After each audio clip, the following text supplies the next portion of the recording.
Hello ជំរាបសួរបងប្អូនអរគ្នាបាទគឺឥឡូវមកដល់ទៅធ្លាក់ខ្យល់ហើយគឺថាត្រជាក់ណាស់ពេលបងប្អូនប្រហែលថ្ងៃមុនដូចជាត្រជាក់ដែរប៉ុន្តែអត់សូវធ្លាក់ខ្យល់ទេ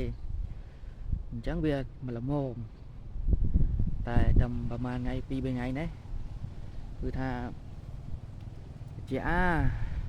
សម័យបើកថ្ងៃអញ្ចឹងនៅតែត្រជាក់ដែរព្រោះថាឥឡូវធ្លាក់ខ្យល់ទឹកខ្លាំងមកប្រយ័ត្នប្រយែងសុខភាពផងថ្ងៃនេះបានមកថតមើលចូលឆ្កែមើលឆ្កែមួយកូនគេនោះដេកដាក់វានៅ5ថ្ងៃបងប្អូនក៏ទៅសុំឲ្យតែសัตว์ក៏វាល្ងាណាលួចមិនសัตว์នេះក៏ល្ងាដែរចុះតម្រាំទៅមើលមនុស្សដូចយើងអត់មាន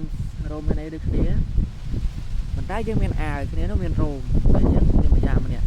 ប៉ុន្តែវាជាបំផុតឬល្ងាទេបងប្អូនខ្ញុំថ្ងៃមុនល្ងាអង្គុយថាក្តៅនៅតែ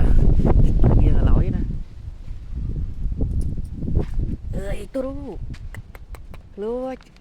លួចល្ងាគេមើលទៀតអ្នកល្ងាដេករកខ្សាច់ល្ងានេះក៏ល្ងាដែរក៏ដើរងើយមកមួយទៀតនេះល្ងាគេដេកហាត់ថ្ងៃអាយថ្ងៃrồi